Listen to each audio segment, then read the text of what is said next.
Dans cette courte vidéo, je vous présente un nouveau kite qui nous arrive de Suisse, la Shaman 3, qui est un kite à caisson monopo.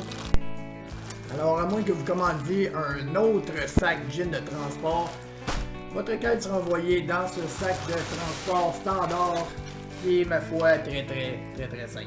Donc, une boucle en avant et c'est tout. Donc, je vous conseille fortement, si vous avez l'intention d'aller faire du kite avec ce sac-là, ça fonctionne pas vraiment. Donc, on sort le kite du sac. On a une petite attache ici à enlever. Kit de réparation standard.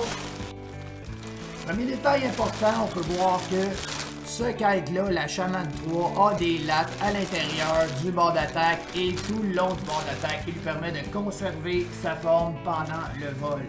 Donc, c'est un détail important parce que quand on vient pour refermer le kite et le mettre dans son sac, il y a une technique pour le plier et éviter d'endommager les petites lattes ou de les déformer.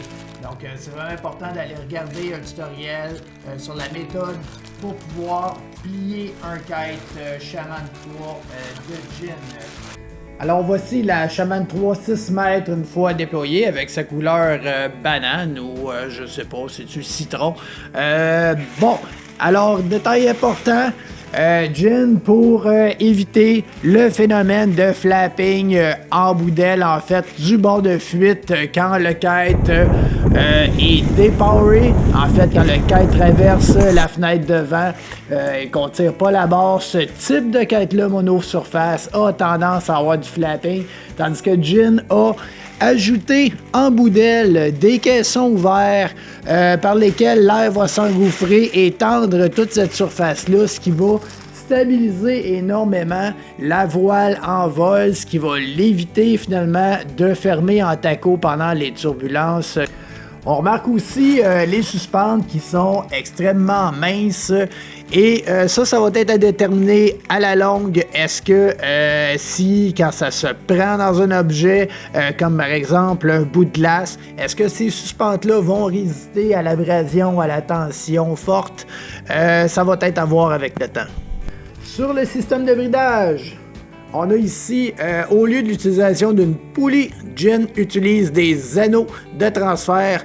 Donc, ça va être intéressant de voir comment ça va réagir sur le kite au niveau de sa réactivité. Mais aussi, est-ce que cette ligne-là va finir par s'user prématurément dû au frottement à l'intérieur de l'anneau. Donc, ça va être les dizaines d'heures d'utilisation qui vont nous démontrer ça.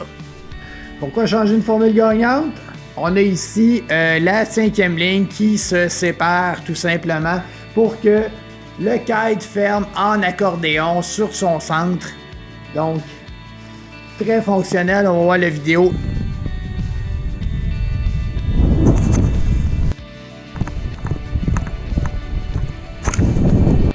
Sa réaction au rafale est formidable. Vous vous demandez bien, mais est-ce que ça saute bien? Ce kite-là a une portance incroyable, il vous garde dans l'air pendant de longs moments. J'ai bien hâte de pouvoir le tester au maximum de ses capacités.